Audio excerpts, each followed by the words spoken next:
I don't get patriotic very often. Yesterday, during President Joe Biden's oath at his monumental inauguration, I was incredibly overcome with emotion. I was getting ready to proctor an 8th grade Spanish test from home as I was watching what was happening before me live on the TV. I had a few tears that were streaming down my cheeks as I put in the code for my Google Meet to get ready with the kids. Yesterday was a great day. We saw our country come together. 81 million votes. Not only did Joe Biden take the popular vote, but he won the outdated electoral college vote as well. Now, people that really know me know that I don't like Joe Biden that well. He isn't my favorite. He isn't even close to my favorite, but he is a decent person. Just stop breathing on women's necks, Mr. President. It's weird. He is the oldest white man that we've ever had elected into this office. That doesn't excite me, but I'll say it again. He is decent. Of the Bidens, I'm actually way more excited about Dr. Jill Biden, a teacher. She will be the first lady to continue working while in office.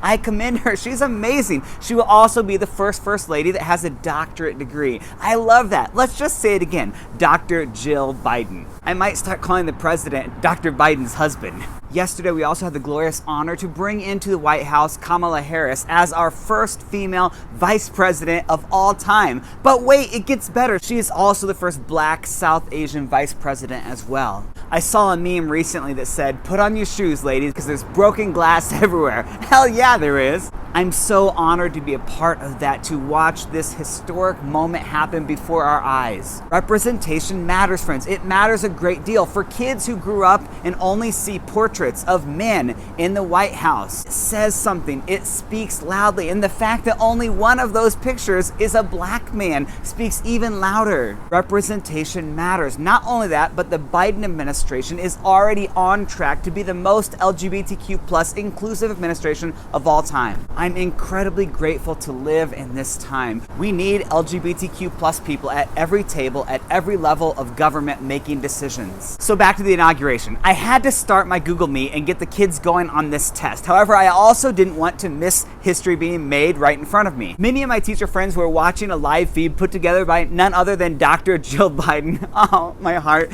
I love teachers. She put together this feed that was meant just for teenagers to watch. Let's be honest, I was jealous of my teacher friends, so I kept my feed on in the background too, even as I was proctoring this exam. Then I had the very difficult task of going back and forth between what I was watching and proctoring the exam. Now, luckily for me and those who know me, I'm truly gifted at multitasking.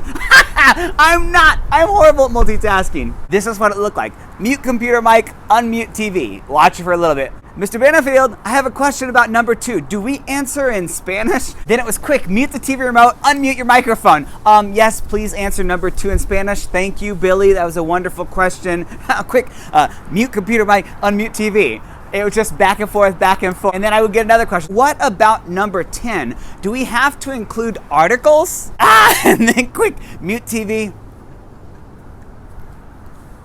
And then, of course, Mr. Benefield, you're muted. Oh, dang it. We haven't all heard that too many times. I said at the beginning of our video that I felt patriotic for the first time in quite a while. I like to distinguish between patriotism and nationalism, as I fear that many people don't understand the difference between the two.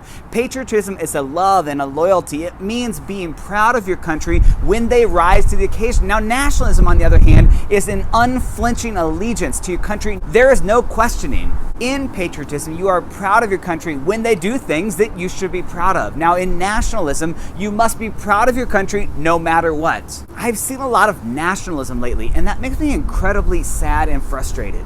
However, what I saw yesterday evoked true feelings of patriotism in my heart. And I don't even like Joe Biden, yet I was strangely proud of our country. I felt strangely warmed. I watched the incredible talented youth poet laureate Amanda Gorman recite her brilliant poem, which included these lines.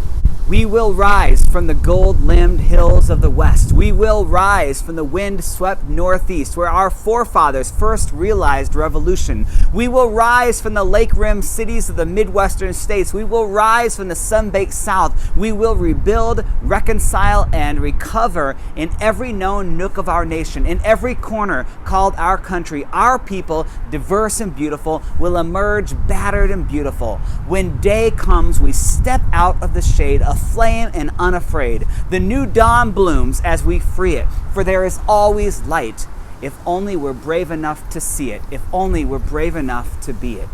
Well, I'll be darned if that isn't absolutely beautiful. Well done, Amanda Gorman.